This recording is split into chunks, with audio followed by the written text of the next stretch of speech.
कुंती किपरि जगन्नाथ मंदिर को आसिले जगन्नाथ मंदिर कि लीला कले एक जगन्नाथ मंदिर रे श्री कुंती का आविर्भाव एवं कुंतीर लीला किपरि होइथिला से कथा आपण मानक परिवेषण करा जिवो।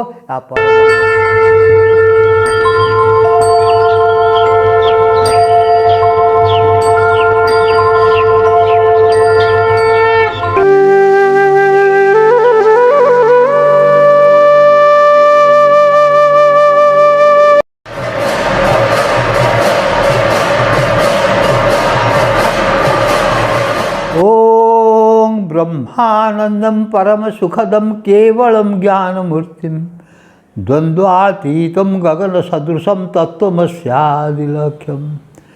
एकम नित्यं विमलमचलम सर्वधि साक्षीभूतम भावातीतम त्रिगुणरहितम सद्गुरुं त्वां नमामि। नीलाद्रौ शंखमध्ने शतदलकमले रत्नसिंहासनस्थं सर्पालंकायुक्तं नवघन रुचिरं संयुतं चाग्रजेन भद्राया वामभागे रथचलदूतं ब्रह्मरुद्रेन्द्रवन्द्यं देवानां सारमीशं स्वजनपरिवृतं ब्रह्मदारुं स्मरामि। दिव्य कथामृतर नूतन अध्याय प्रारंभ रे गुरु गोविंद को प्रणाम करी आपण मानक आगरे आम उपस्थापन करा जाउची आजिर आख्यायिका तार नाम हेउची श्री जगन्नाथ मंदिर रे महाभारतर कुंती। महाभारतर कुंती श्री जगन्नाथ मंदिर रे कहीं महाभारतर कुंती को जुगर आमर जगन्नाथ मंदिर से केमती आसिले सुंदर कथाटी आपण आगे आज उपस्थापन करने को जाऊँगी। मोर रवींद्र नारायण मिश्र श्रीमंदिर रे चाकरी काल मध्य 7 वर्ष चाकरी काल मध्य मोर बहुत विचित्र अभिज्ञता सब होइथिला। जो अभिज्ञता गुड़ी को मु ए दिव्य कथामृत आपण मानक आगे परिवेषण करुछि। से गोटे अभिज्ञता यही कुंती उपाख्यान द्वापर जुगर जमती कुंती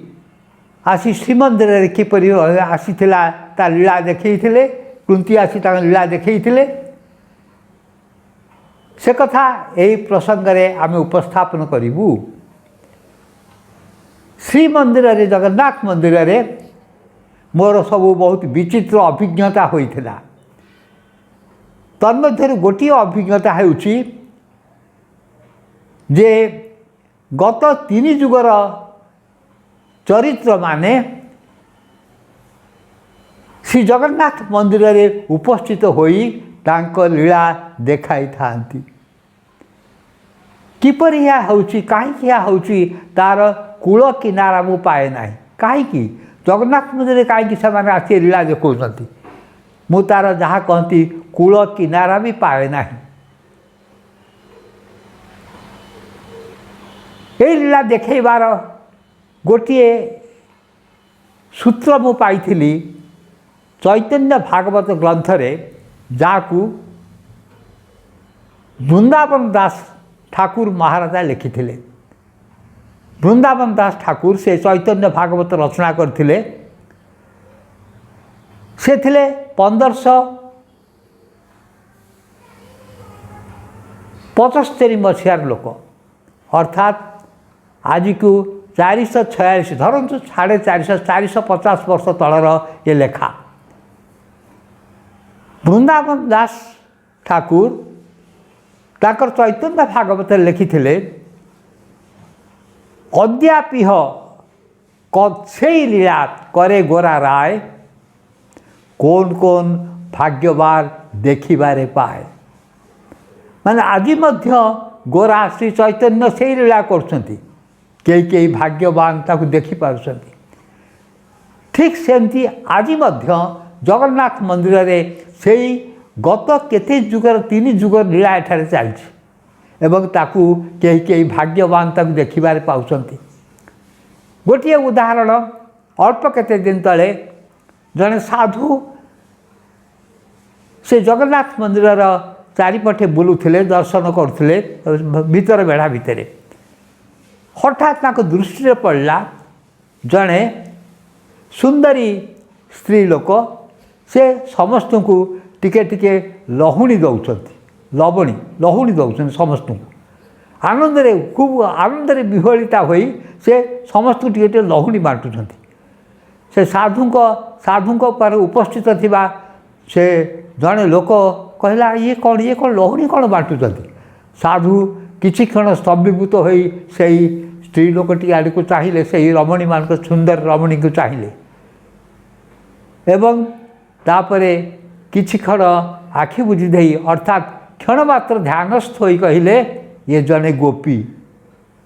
समस्ते आश्चर्य हो गले आम जो मुझे उपस्थित थी टी दूर से समस्ते आश्चर्य हो गले गोपी कौन एठी सेठी साधु कहले जे से दिनर कृष्णर लहुड़ी खिया मन पकईकरी आज आसिक समस्त को लहुणी बांटुंट तेणु आग्रहर सहित समस्ते चाल जा टिके टिके मागिक लहुणी पाइबा साधु सहित मु एवं अन्यान्य मान जाइलु एवं से तरुणी से आम मान को टिके टिके लहुणी देइथिले कि सुंदर से लहुणी तार कि सुंदर स्वाद थिला आउ वर्णना करि हेब नाही एमती केते लीला होउछि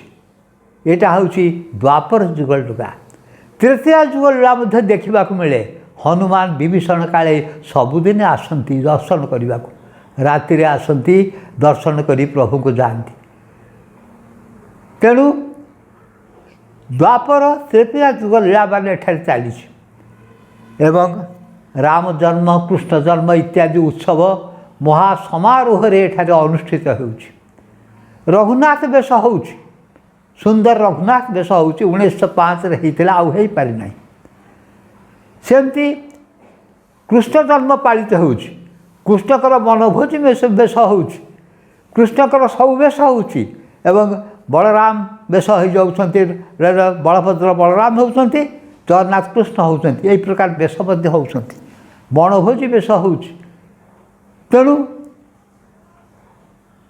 ये प्रकार लीला जगन्नाथ मंदिर रे देखा मिलूँ कहीं होची यार कारण कहीं कही पारुना जदिओ किंतु जना जाए अनुमान करा जाउछि जे प्रभुंकर से लीला नित्य लीला ये लीला रे आध्यात्मिकतार स्पर्श अच्छी ये लीला देखिले पिला पिला भक्त मान विमोहित हो जाउछंती एवं कृष्ण जन्म राम जन्म को विकल हो चाहिला भलिया ताको लीला तापर पर जन्म होगा पर लीला मान देखा पाँच तेणु ये लीला अद्यापि से लीला करे गोरा राय कौन कौन भाग्यवान देखिबारे पाए तेणु आमे भाग्यवान होते से लीला आमे दर्शन करिपारिबा आज से कुंतीर लीला केमती होउथला जगन्नाथ मंदिर रे मोर एक विचित्र अभिज्ञता आपण मान आगरे आपण आगे मु परिवेशन करने को जाऊँगी टिके मन ध्यान दे शुणा हेतु कुंती चरित्र तो आप जानती महाभारतर कथा 5 पुओ युधिष्ठिर भीम अर्जुन नकुल सहदेव युधिष्ठिर भीम अर्जुन 3 नकुल सहदेव माद्री नंदन अर्थात तांकर जा तांकर नंदन होउछंती किए ना नकुल आउ सहदेव माद्री नहांती कुंती सेमान पाखे रखिछंती अन्य गोटे पुत्र जे पुत्र होइथिले मध्य घटनाक्रमे से जाइछि दूरे जाइछि से होउछंती किए कर्ण तेणु कर्ण मध्य पंच पांडव भितर थांती जाहु यही कुंती का चरित्र गोटे अद्भुत चरित्र आमे कुंती चरित्र कथा बुझिबा जानिबा तापरे जिबा तार केपरि जगन्नाथ मंदिर रे कौन से लीला करथिले से कथा आपण आगे यही अध्याय रे परिवेशन करा जिवो कुंती श्री कृष्ण को परम ब्रह्म को अलग दृष्टि गोटे भिन्न दृष्टि देखुले भिन्न दृष्टि कौन कुंती कहते हे प्रभु तुम्हें विपद बेले आम पाक चली आस ତୁମେ ବିପଦର ବନ୍ଧୁ। ସମ୍ପଦ ବେଳେ ଆମଠୁ ଦୂରେଇ ଯାଉଛ। ଯେତେବେଳେ କୌରବ ପାଣ୍ଡବ ମଧ୍ୟରେ ମତଭେଦ ହୋଇ ଶେଷକୁ ଯୁଦ୍ଧରେ ପରିଣତ ହୋଇଥିଲା, ସେ ସମୟରେ କୃଷ୍ଣ ତାଙ୍କ ପାଖରେ ପାଣ୍ଡବମାନଙ୍କ ପାଖରେ ରହିଥିଲେ। କୃଷ୍ଣ ନିଜେ ସାରଥି ସାଜିଥିଲେ ଅର୍ଜୁନଙ୍କ ରଥରେ, ଆପଣମାନେ ସମସ୍ତେ ଜାଣନ୍ତି। କୃଷ୍ଣ ସବୁବେଳେ ତାଙ୍କୁ ସାହାଯ୍ୟ କରୁଥିଲେ ଏବଂ କୃଷ୍ଣ ଥିଲେ ବିପଦର ବନ୍ଧୁ। କୁନ୍ତି କହୁଥିଲେ ଯେ ଯେତେବେଳେ ବିପଦ ପଡ଼ୁଛି, ହେ କୃଷ୍ଣ ତୁମେ ଆମ ପାଖରେ ରହୁଛ, ଯେତେବେଳେ ଆମେ ସମ୍ପଦରେ ସୁଖରେ ରହୁଛ ତୁମେ ଦୂରରେ ଯାଉଛ, ତେଣୁ ତୁମେ ସବୁବେଳେ ଆମ ପାଖରେ ରହିଥାଅ। ରହିବ କେତେବେଳେ? ଯଦି ବିପଦ ବେଳେ ରହୁଛି ତାହେଲେ ଆମକୁ ସବୁବେଳେ ବିପଦରେ ପକାଉଥାଉ। ଆପଣମାନେ ଶୁଣିଲେ ଆପଣମାନେ ଆଶ୍ଚର୍ଯ୍ୟ ହେଇଯିବା, ସତରେ ଦୁଃଖ ଚାହୁଁଥିଲେ, ବିପଦ ଚାହୁଁଥିଲେ ଭଗବାନଙ୍କୁ ପାଇବା ପାଇଁ। ହଁ, ଆମେ ଟିକିଏ ଦୁଃଖରେ ଭଗବାନଙ୍କୁ ଡାକୁ, ସୁଖରେ କ'ଣ କରୁ ନା ଆମେ ଭୁଲି ଯାଉ। ସମ୍ପତ୍ତିରେ ଶ୍ରୀପତିଙ୍କୁ ଆମେ ଭୁଲି ଯାଉ, ପୁରା ଭୁଲି ଯାଉ। ବିପତ୍ତି ବେଳେ ଆମେ ହେ ଭଗବାନ ରକ୍ଷା କର, ପ୍ରଭୁ ରକ୍ଷା କର ବୋଲି ହାତ ଯୋଡ଼ି ପ୍ରାର୍ଥନା କରିଥାଉ। କିନ୍ତୁ କୁନ୍ତି ଚରିତ୍ର ଦେଖନ୍ତୁ, ସେ ପ୍ରାର୍ଥନା କରିଥିଲେ, ପ୍ରଭୁ ଯାହା ପ୍ରାର୍ଥନା କରିଥିଲେ ସେ ଶ୍ଲୋକଟି ଶୁଣିଲେ ଆପଣ ଆଶ୍ଚର୍ଯ୍ୟ ହେଇପାରିବେ, ଆଶ୍ଚର୍ଯ୍ୟ ହେଇଯିବେ। କୁନ୍ତିର ପ୍ରାର୍ଥନା କ'ଣ କହିଥିଲେ? ସ୍ୱକର୍ମ ଫଳ ନିର୍ଦ୍ଦିଷ୍ଟାଂ ଜାଂ ଜାଂ ଯୋନି ବ୍ରଜାମ୍ୟହଂ। ଭଲ କରି ଶୁଣନ୍ତୁ। ସ୍ୱକର୍ମ ଫଳ ନିର୍ଦ୍ଦିଷ୍ଟାଂ ଜାଂ ଜାଂ ଯୋନି ବ୍ରଜାମ୍ୟହଂ ତସ୍ୟାଂ ତସ୍ୟାଂ ହୃଷିକେଶ ତ୍ୱୟା ଭକ୍ତି ଦୃଢ଼ାସ୍ତୁ ମେ। କି ସୁନ୍ଦର କଥା ବୁଝନ୍ତୁ। ହେ କୃଷ୍ଣ କହୁଛନ୍ତି, ହେ ହୃଷିକେଶ, ମୁଁ ମୋ ଭାଗ୍ୟ ଫଳ କର୍ମଫଳ ଅନୁସାରେ ଯେଉଁ ଯୋନିରେ ମଧ୍ୟ ଜନ୍ମ ହେଲେ ମଧ୍ୟ, ପଶୁ ହୁଏ, କୀଟକ ହୁଏ, ଯାହା ହୁଏ, ମନୁଷ୍ୟ ହୁଏ, ଯାହା ଯେଉଁ ହେଲେ ମଧ୍ୟ ମୋର ଯେମିତି ଆପଣଙ୍କ ପାଖରେ ମୋର ଦୃଢ଼ ଭକ୍ତି ରହେ। ସେଇ ଜନ୍ମରେ ମୁଁ ଯେଉଁ ଜନ୍ମ ହେଇଥାଉ, ପଶୁ ଜନ୍ମ ହେଇଥାଉ, କୀଟ ଜନ୍ମ ହେଇଥାଉ, ମନୁଷ୍ୟ ଜନ୍ମ ହେଇଥାଉ, ଦେବତା ହେଇଥାଉ, ସବୁ ଜନ୍ମରେ ମୋର ତ ଫଳ ଅନୁସାରେ ମୋ ପ୍ରାରବ୍ଧ ଅନୁସାରେ ଭୋଗ କରି ମୋ ଜନ୍ମ ହେବି। କିନ୍ତୁ ସେତେବେଳେ ପ୍ରଭୁ ଆପଣଙ୍କୁ ଯେପରି ଭୁଲିଯିବ ନାହିଁ, ଆପଣଙ୍କର ତା ପାଖରେ ମୋର ଭକ୍ତି ଦୃଢ଼ ହେଇକି ରହିଥିବ ଯେମିତି, ଇଏ ପ୍ରାର୍ଥନା କରିଥିଲେ। ଖାଲି ପ୍ରାର୍ଥନା କରିଥିଲେ ମଧ୍ୟ କାର୍ଯ୍ୟରେ ବି ଦେଖାଇ ଦେଇଥିଲେ। ଶୁଣନ୍ତୁ, ଯେତେବେଳେ ଯୁଦ୍ଧ ସରିଗଲା, କୌରବ ପକ୍ଷର 100 ପୁତ୍ର ନିହତ ହୋଇଗଲେ ଯୁଦ୍ଧରେ। ଗାନ୍ଧାରୀ ଧୃତରାଷ୍ଟ୍ର ପୁରା ଭାଙ୍ଗି ପଡ଼ିଲେ, କାହିଁକିନା ଗାନ୍ଧାରୀ ତାଙ୍କ ଶତପୁତ୍ରକୁ ହରେଇଲେ। ସେମାନେ ଦେଖିଲେ ପାଣ୍ଡବମାନେ ଅଧିକାର କଲେ, ରାଜାଧିକାର କଲେ। ଯୁଧିଷ୍ଠିର ସିଂହାସନାରୂଢ଼ ହେଲେ, ଯୁଧିଷ୍ଠିରଙ୍କର ଅଭିଷେକ ହେଲା ଏବଂ ସେ ସମ୍ରାଟ ଅର୍ଥାତ୍ ସିଂହାସନ ଆରୋହଣ କଲେ। ଏହି ସମୟରେ ଧୃତରାଷ୍ଟ୍ର ଆଉ ଗାନ୍ଧାରୀ ହତୋତ୍ସାହ ଭାଙ୍ଗି ପଡ଼ିଲେ, ପୁରା 100 ପୁତ୍ର ଚାଲି ଯାଇଛନ୍ତି, ଗୋଟିଏ ବି ପୁତ୍ର ବଞ୍ଚିଲା ନାହିଁ। ସେମାନେ ଅରଣ୍ୟଗାମୀ ହେଲେ, ଜଙ୍ଗଲକୁ ଚାଲିଲେ, ବନକୁ ଚାଲିଲେ। କାହିଁକି ବନକୁ ଚାଲିଲେ? ସେଠାରେ ଶାନ୍ତି ଅଛି, ଋଷି ଅଛନ୍ତି, ଧର୍ମ ଅଛି, ସେଠାରେ ଯିବେ। କାହିଁକିନା ଆଉ ସଂସାର ଆଉ କିଏ ରହିଲା? ସମସ୍ତେ ଚାଲିଗଲେ। ଯେତେବେଳେ ଧୃତରାଷ୍ଟ୍ର ଗାନ୍ଧାରୀ ଯାଉଛନ୍ତି, ସେତେବେଳେ କୁନ୍ତି ତାଙ୍କ ସାଙ୍ଗରେ ଚାଲିଲେ। ଦେଖନ୍ତୁ କୁନ୍ତି କାହିଁକି ଗଲେ? ସେ ତ ରାଜମାତା, ଯୁଧିଷ୍ଠିର ରାଜା ହେଇଗଲେ, ତାଙ୍କର ମାତା ରାଜମାତା, ଏଡ଼େ ବଡ଼ ପଦବୀ, ଏଡ଼େ ବଡ଼ ସୁଖ,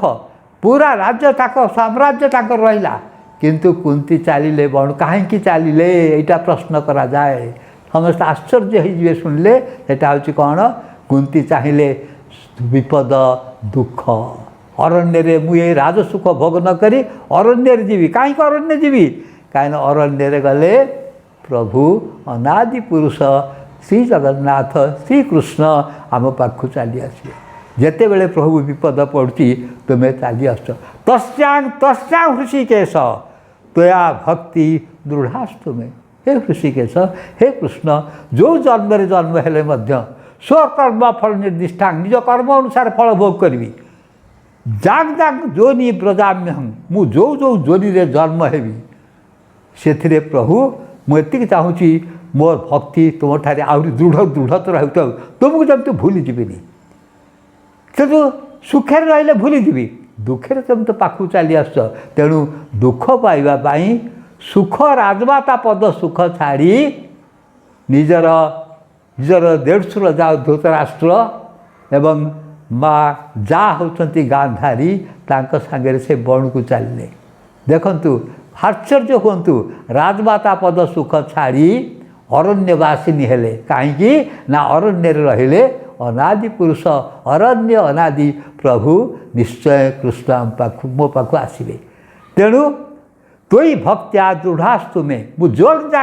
ଯଶ୍ଚାଂ ତଶ୍ଚାଂ ହୃଷିକେଶ, ଯେଉଁ ଜନ୍ମ ହେଲେ ମଧ୍ୟ ହେ କୃଷ୍ଣ ମୁଁ ସେଥିରେ ଯେମିତି ତୋୟା ଭକ୍ତି ଦୃଢ଼ାସ୍ତୁମେ, ତୁମଠାରେ ମୋର ଭକ୍ତି ଦୃଢ଼ରେ ରହୁ। ଏହି ପ୍ରକାର ହେଉଛି କୁନ୍ତୀର ପ୍ରାର୍ଥନା ଥିଲା, ବିକଳ ପ୍ରାର୍ଥନା। ଏବଂ ସେ ଅରଣ୍ୟଗାମିନୀ ହେଇଥିଲେ। କୁନ୍ତୀ ଚରିତ୍ର ଗୋଟିଏ ଅଦ୍ଭୁତ ଚରିତ୍ର। ଏବଂ କୁନ୍ତୀ ଏବଂ ଗାନ୍ଧାରୀ ଦେଖନ୍ତୁ ଦୁଇ ଯାହା ହେଲେ ମଧ୍ୟ କେତେ, ଗାନ୍ଧାରୀ ମଧ୍ୟ ପରମ ଭକ୍ତିପରାୟଣା ଥିଲେ, କୁନ୍ତୀ ମଧ୍ୟ ଥିଲେ। କିନ୍ତୁ କୁନ୍ତୀ ଗାନ୍ଧାରୀଙ୍କର ଅବସ୍ଥା ଚକ୍ରରେ ସେମାନେ ଅଲଗା ହୋଇଯାଇଥିଲେ। କୁନ୍ତୀର ଭୂମିକା ହେଉଛି ଏହା,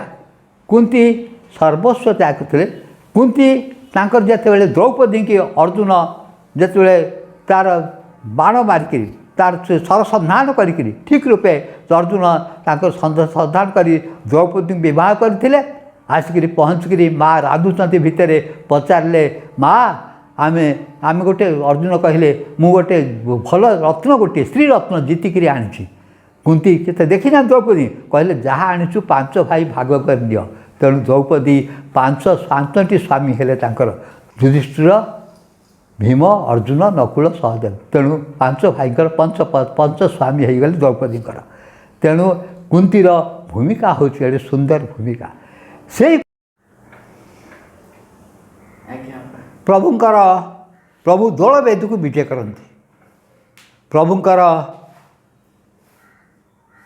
ଚଳନ୍ତି ପ୍ରତିମା ଦୋଳବେଦୀକୁ ଯାଆନ୍ତି, ଦୋଳୋତ୍ସବ ପାଳନ ହୁଏ। ଗୋଟିଏ ବାକ୍ୟ ଅଛି, ଦୋଳେ ଚ ଦୋଳ ଗୋବିନ୍ଦମ୍ ଚାପେ ଚ ମଧୁସୂଦନମ୍ ରଥେ ତୁ ବାମନଂ ଦୃଷ୍ଟ୍ୱା ପୁନର୍ଜନ୍ମ ନ ବିଦ୍ୟତେ। ପୁନର୍ଜନ୍ମ ହୁଏ ନାହିଁ ଦୋଳରେ ଦୋଳ ଗୋବିନ୍ଦକୁ ଦେଖିବ। ନରେନ୍ଦ୍ର ଯାତ୍ରା ହୁଏ, ଚନ୍ଦନ ଯାତ୍ରା ନରେନ୍ଦ୍ର ଦେଖିବ। ଚାପେ ଚ ମଧୁସୂଦନମ୍ ରଥେ ତୁ ବାମନ ଦୃଷ୍ଟ୍ୱା ପୁନର୍ଜନ୍ମ ନ ବିଦ୍ୟତେ। ଏହି ଦୋଳ ପୂର୍ଣ୍ଣିମା ବେଳେ ଗୋଟିଏ 60-70 ବର୍ଷର ବୁଢ଼ୀ ଆସିକିରି ସେ କରନ୍ତି ନା, ଯେତେବେଳେ ସାହାଣ ମେଲା ହୁଏ ଅବିର ପୁଳେଇ ଧରିଥାନ୍ତି। ଅବିର ପୁଳେଇ ଧରିକିରି ସେ ରତ୍ନବେଦୀ ଉପରେ ଛିଞ୍ଚି ଦିଅନ୍ତି। ନିଜକୁ ନିଜେ ସେଇ ରତ୍ନବେଦୀରୁ ଆଣିକିରି ବୋଳି ହେଇ ପଡ଼ନ୍ତି। ଏ କଥା ଥରେ ମୁଁ ଦେଖିଥିଲି ଗୋଟିଏ ବର୍ଷ। ତାପରେ ଦ୍ୱିତୀୟ ବର୍ଷ ମଧ୍ୟ ଦେଖିଲି, ତୃତୀୟ ବର୍ଷ ଦେଖିଲି। କହିଲେ ଆରେ ଏ ସ୍ତ୍ରୀ ଲୋକ କିଏ, ଇଏ କାହିଁକି ଆସୁଛନ୍ତି? ତାପରେ ଲକ୍ଷ୍ୟ କଲି ସେ କ'ଣ କରୁଛନ୍ତି ନା, ଅବିରକୁ ଏତେ ଅବିର ମୁଖା ହେଇକରି ଅବିର ବୋଳି ହେଇପରି ସିଂହାସନରୁ ବୋଳି ହେଇକରି ଅବିର ବୋଳି ହେଇକରି ଫେରି ଆସୁଛନ୍ତି। ବେହେରଣ ଦ୍ୱାର ପାଖରୁ ପହଞ୍ଚିବା ପୂର୍ବରୁ ଯେଉଁ ଆମର ଅଣସର ପିଣ୍ଡି, ସେଠି ପୁଣି ପଛକୁ ଟିକେ ଚାହୁଁଛନ୍ତି, କଳାହାଟ ଦ୍ୱାର ଦେଇକରି ସେଠି ଦେଖୁଛନ୍ତି, ପ୍ରଭୁଙ୍କୁ ଦେଖୁଛନ୍ତି। ଯାଇକରି ନାଜନା ମଣ୍ଡପରେ ବସୁଛନ୍ତି, କ'ଣ ଗୁଣୁଗୁଣ ହେଇକରି କହିକରି ରହୁଛନ୍ତି। ମୁଁ ତାଙ୍କୁ ଲକ୍ଷ୍ୟ କଲି। ସେହି ବର୍ଷ 2 ବର୍ଷ ପରେ ତାଙ୍କୁ ଅନୁସରଣ କଲି। ଏହିପରି ସାଧୁମାନଙ୍କୁ ଦେଖିଲେ ମୁଁ ତାଙ୍କର ଗତିବିଧି ଲକ୍ଷ୍ୟ କରେ। ଲକ୍ଷ୍ୟ କରିକିରି ତାଙ୍କ ବିଷୟରେ କିଛି ଜାଣିବାକୁ ଚାହେଁ ଏବଂ ବହୁତ ବିଚିତ୍ର ଅନୁଭୂତି ମଧ୍ୟ ମୁଁ ପାଇଛି ସେସବୁ ସାଧୁଙ୍କର ଦର୍ଶନରୁ ଏବଂ ସାଧୁଙ୍କ ସହିତ ଯେଉଁ କଥାବାର୍ତ୍ତା ସୁଯୋଗ ମିଳିଲେ କଥାବାର୍ତ୍ତା କରିବାରୁ। 2 ବର୍ଷ ଦେଖିଲା ପରେ ତୃତୀୟ ବର୍ଷ ଯେତେବେଳେ ସେ ମା 60-70 ବର୍ଷର ବୁଢ଼ୀ କ'ଣ କଲେ ନା, ଅବିର ବୋଳି ହେଇକିରି ପୁରା ମୁହଁରେ ଅବିଳ ବୋଳି ହେଇଛନ୍ତି। ସେ ପୁରା ଜଗନ୍ନାଥ ଚତୁର୍ଦ୍ଧା ମୂର୍ତ୍ତିକୁ ଦର୍ଶନ କରି, ବିଶେଷତଃ ଜଗନ୍ନାଥଙ୍କୁ ଚାହିଁ ଆଖିରୁ ଲୁହ ଧାର ଧାର ବୋହି ଯାଉଥାଏ। ସେ ଆସିକିରି ଅଣସର ପିଣ୍ଡି ଦେଇକରି ବେହେରଣ ଦ୍ୱାର ହେଉଛି ଯେଉଁଟା ମୁକ୍ତି ମଣ୍ଡପ ଆଡ଼କୁ ଅଛି, ଦକ୍ଷିଣ ଆଡ଼କୁ ଅଛି। ବେହେରଣ ଦ୍ୱାର ବାଟେ ଯାଇ ମାଜନା ମଣ୍ଡପରେ ବସିଲେ। ମୁଁ ତାଙ୍କ ପଛେ ପଛେ ଅନୁସରଣ କଲି। ମାଜନା ମଣ୍ଡପରେ ବସିକିରି ସେ ଗୁଣୁଗୁଣ ହେଇକିରି କ'ଣ ବୋଲିଲେ। ମୋତେ ଲାଗୁଥାଏ ଯେ ସୁନ୍ଦର ଭାବରେ ସେ ବୋଲୁଛନ୍ତି। ଏଇଟା ହେଉଛି କୁନ୍ତୀ ସ୍ତବ। ମହାଭାରତରେ जो कुंती स्तव अच्छी से कुंती स्तवर हूँ मंज कथा हूँ हे प्रभु हे गोविंद हे कृष्ण हे बंशीधर हे मुरलीधर मते दुख दियो सारा जीवन दुख दियो कारण दुख बेले तुम्हें आस विपत्ति बेले श्रीपति तुम्हें आम पाख चली आस तेणु मत सब दुखे रख पूर्वर कहीदी दुखे रही राजमाता न हो पांडव माने जीतवा कौरव मान को जीतवा राजमाता न हो से अरण्यगामिनी होते धृतराष्ट्र और गांधारी सहित तेणु से बोलुंट मु लक्ष्य कली से माद्रा मंडप भितर जापर बस माद्रा मंडप पहाचर बसली सुंदर भाव मु शुणु थाए से सुंदर भाव कही जाऊँगी कुंती स्तव ये मत दुख दियो तापर मत लगिला कौन है से आखि बुझिक बोल था जिते मत से आखि खोलिले सब बोली सारी बसली पचारि मत कहीं मन है मु से ओडिया जानती बोधे किंतु से हिंदी और संस्कृत स्पष्ट कहते मुझे छोटिया मोर टे भंगा हिंदी में पचारि जदि किसी न भावे आपन किसी पछा पछा कहले ना ना भाविबिन से ओडिया कहले तापर मु कहला आपन ओडिया ना हाँ तापर से मुझे कहली आपन एठी को सब वर्ष आसुँच प्रभु को देखुंट से कहले मत कहीं तुम लक्ष्य कर हाँ मु लक्ष्य कर मंदिर रे प्रशासन दायित्व अच्छी एवं मु लक्ष्य कर माजनापटे बसुँच ये बोलुँच आपड़ किए आपण परिचय कौन आपड़ पुणी ओडिया जानते से सब हसी हसी कहले ए विषय कौन जाना आपणकर निहाती दरकार मु कहले हाँ निहाती दरकार टे जानवा चाहूँगी आपड़ खौ वर्ष आसिक होली दोल बेले आसुँच अबीर बोली हो पड़ते ठाकुर को अबीर बोली दौरान एवं चारिआडे अबीर खेल दौरान आपण आसिक माजरा मठे बसुँच किए कौन आप से कहले मोर जीवन अति विचित्र जीवन मोर जाजपुर आड़े मोर घर थिला मुझी 11 वर्षर झीटे थी बापा सांगरे आसिकी कौन करे ना जगन्नाथ को देखा आसे थरे जगन्नाथ को देखा आसे दोल बेले मु रही आम गोटे धर्मशाला रही से धर्मशाला मु रही बेले विभिन्न प्रकार स्वप्न देखे ठाकुर सब जगन्नाथ राम सीता कृष्ण यशोदा देवकी एम सब बहुत देखे से दिन शोला बेले हठात निद भांगला मोर श्रीकृष्ण को मुझे देखुची तापर मु आखि खोलला बेलू श्रीकृष्ण मो आगे ठिया होती मु चमकी पड़ी ये कौन तापर से मत हाथ ठारी डाकिले एवं मुझे गोटा मंत्र मत मत कुक कलापर गुणिया जमी गुणी करदेला मु उठी पड़ी से मु पछे पछे चलि से आगे आगे चलिले तापर से कहले कुंती तुम ना कुंती मु कहले कुंती तो मो ना नुहे किंतु से मते कहले नाई हसी हसी कहले ना तुम्हें कुंती हो गला आज ठारू यापर सी चालू था मुझे पचर चल थाए 22 पास देकरी से आस्ते आस्ते देउल भितर को चलिले एवं मुझे सागर गली तापर मत से नहींकरी यही माजना मंडप में बसई किंतु हठात कौन है गोटा चिक कि मारला मु चारिआड़ को चाहिए मुझे देखिली जे मु गोटे गाँव में अच्छी मु गाँव में अच्छी 11 वर्ष झील गाँव में जाकि रही से गाँटा हूँ जे उत्तर काशी पाखु 3 घंटार बाट गोटे रातिर बाट से उत्तर काशी पहुँचे स्टेशन उत्तर काशी ठू प्राय गोटाए प्राय 3-4 घंटार माने गोटे आहरी बेसी बड़ घाट हूँ से तेहरी गरवाल गोटे गाँ से तेहरी गरवाल गोटे गाँव में मुझे पहुँची एवं मो ना कुंती हो जाइए परे परे मोर विभागर है तांकर प्रथा अच्छी गोटे कन्या को 4-5 जन बाहा पारे मते मते कौन है ना मु बाहा हो गली से मो बाहा मो स्वामी का ना थिला पंडू मुझे स्वामी का ना पंडू पंडू के पंडू कह ना हाँ स्वामी का ना पंडू होता एवं मोर कालक्रमे मु 5टी पुओंकर जननी हेली माँ हेली युधिष्ठिर से ना युधिष्ठिर भीम नकुल सहदेव अर्जुन रखागला युधिष्ठिर भीम अर्जुन नकुल सहदेव एमती 5 पुओ ना रखाला मु कहली ये सब कौन महाभारत सब ना हाँ मुझे बुझीपार न था मुझे रहीगली मोर 5 पुओ हेले तापर कालक्रमे सेठिका प्रथा अनुसार गोटे कन्या को 5 जन बह पारे तेणु जन बहे यही समय कौन ना मोर जो पुत्रवधूटी आसला ता ना था द्रौपदी ठीक यही समय जड़े रमणी आसिक जड़े स्त्री लोक आसी सुंदर स्त्री लोक आसी पचारा माँ डेरी है जीवानी कि से सब कहले लक्ष्य करी कहले आम तो कथबार्ता हो कहले हाँ द्रौपदी जाऊँगी मुझे ये द्रौपदी ना हाँ ये मोर 5 पुओंकर पत्नी तापर से सब कहले देख ये जो तले मादुरा मंडपर ठीक तले अर्थात से उपरे शेष तल पाहाच पाखे चट्टान बसता आखि बुझिकी ये हूँ युधिष्ठिर मु देखिली से आखि बुझिकी मंत्र पढ़ा कौन मंत्र पढ़ला भाया से आखि पूरा मुदित हो बुझ जापर से मत कही चलिए से माँ कही चलिए जे देख यही जो तापर से कहले आम सब वर्ष दोल को ये आसुचु दोल को आसी हठात से देखिली जे आउ जने 4 जन आसीगले 4 जन आसीगले से माँ देखी गोटे खूब मोटा मोटा लोक जड़े थिला माँ कहले ये होचंती भीम अर्जुन आ नकुल सहदेव से माने कही माँ आज कौन जीवानी डेरी है सेठू से जो कुंती नामनी जो स्त्री लोक थे बुढ़ी से कहले हाँ बापा तुम्हें सब जाओ मु द्रौपदी की कहूँ तुमको खाइबा देदेव आज शिकार शाग अच्छी द्रौपदी कह शाग करदेव आज शाग खाइबा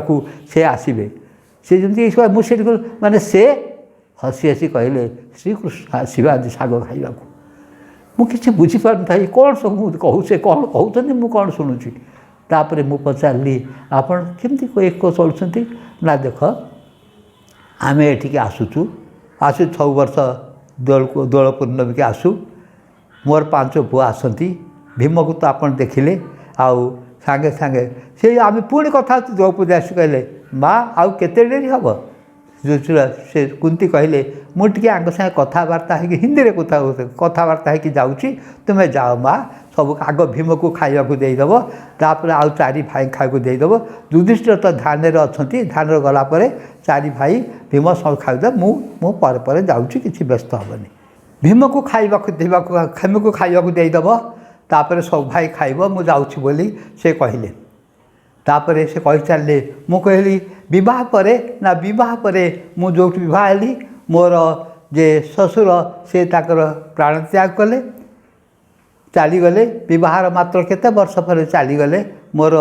स्वामी चलीगले मु 5 पुआ बोहू को लेकिन रही किंतु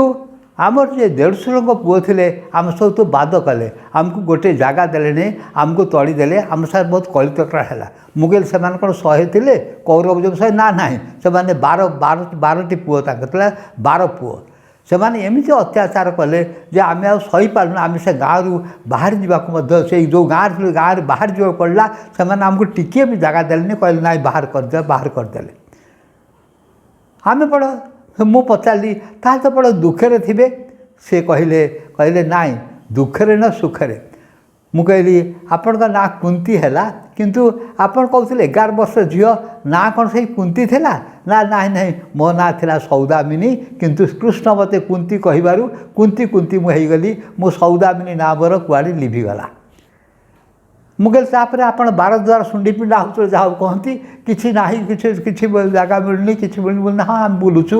आम एमती आम सहित एमती शत्रुता कले दिने दिने कौन करेंगे आम ये लुगारे आम जिते लुगा थी आम जाइथु गाधेबा सासू बहु जाइथु द्रौपदी मु जाइथु नईरे गाधेबा आसला बेलू गोटे पहाड़िया नई थी गाधे जाइथु आसला बेलू कौन करते आम सबू लुगा आमर पोड़देले निआरे पोड़ी दिखते आम खंडे लुगा पाऊना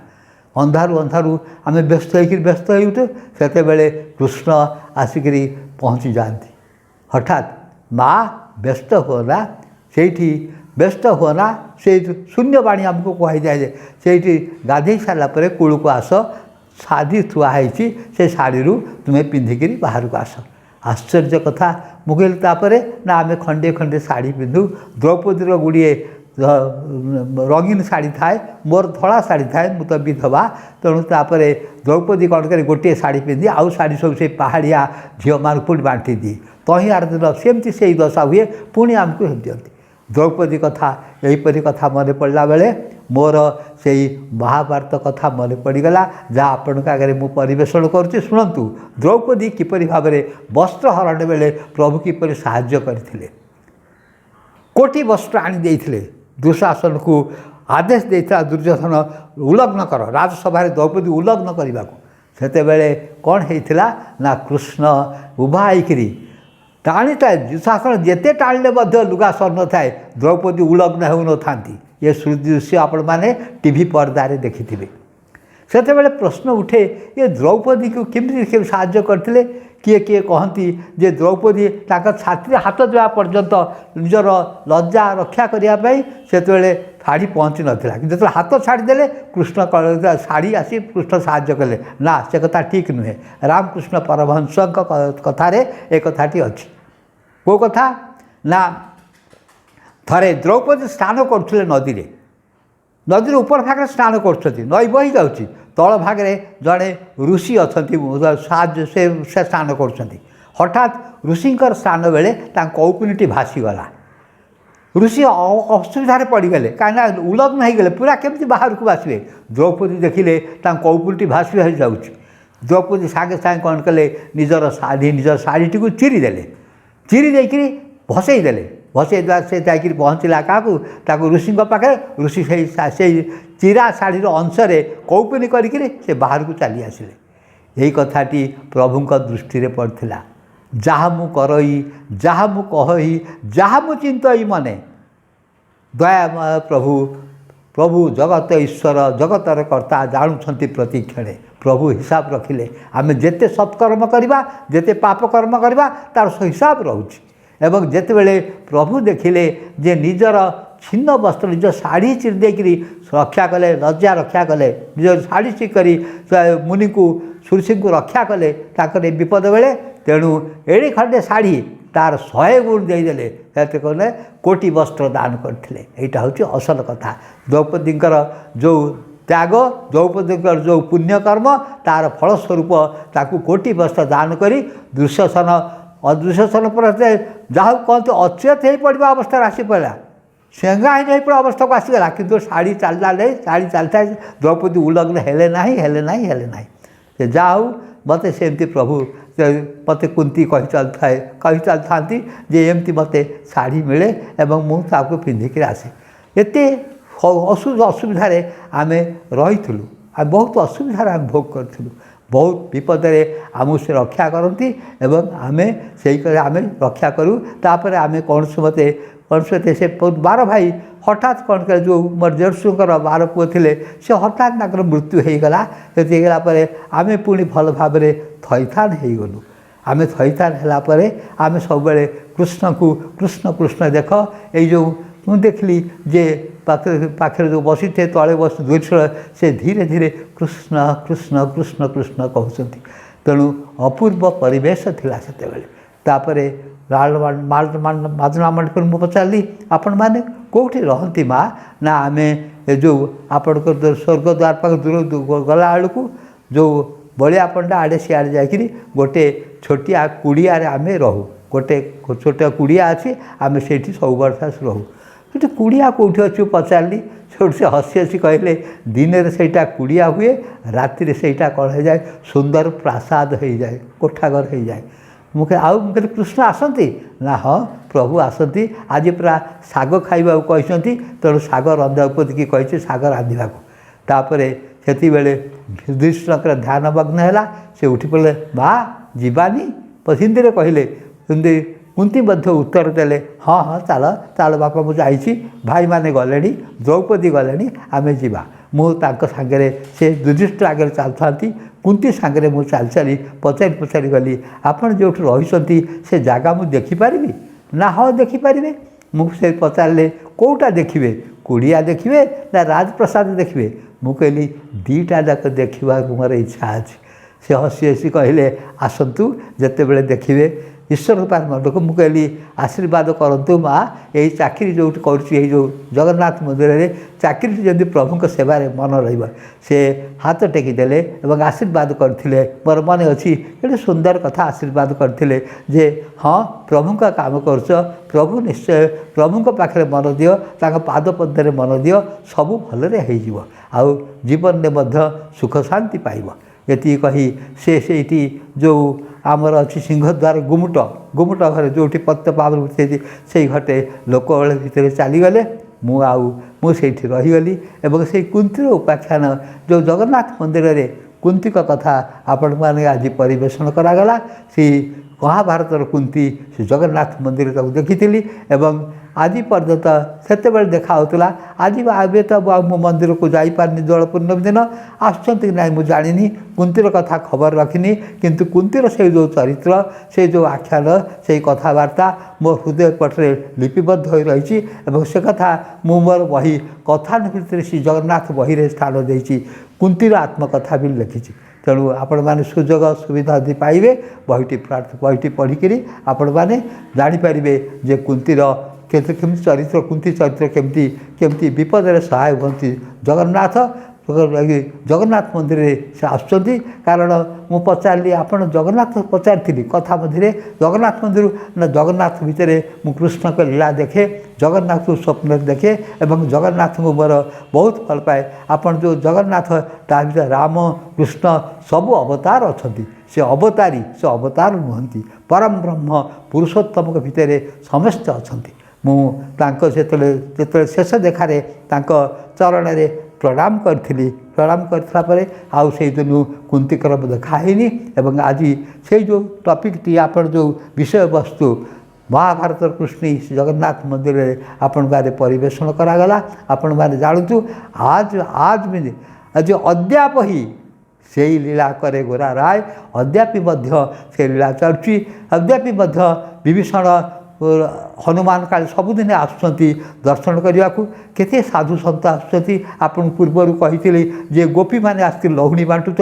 एवं से लीला यही हूँ जो तीनोटी जुग लीला सत्य त्रेता द्वापर जुग लीला आज जगन्नाथ मंदिर हो प्रभु समस्त मंगल करूँ आपण मैंने जो मैंने शुणती जगन्नाथ चरण पद्मे मन दिंतु प्रभु पादे मन देले आमर मुक्ति प्रभु मुक्तिदाता प्रभु भक्तिदाता प्रभु दयालु प्रभु करुणामय प्रभु सबू करें प्रभु करुणा पाइले आम सबू कृष्ण का जीवन जो कथा आज जगन्नाथ शुणिले जगन्नाथ कथा जगन्नाथ मंदिर में जो लीला होता देखी आपण मान आगे परिवेशन कली प्रभु कृपा थिले पुणी सुविधा हेले आपण मान को जगन्नाथ मंदिर अन्य कथा आम दिव्य कथा मृत शुणाइबू जय जगन्नाथ जय जगन्नाथ जय जगन्नाथ।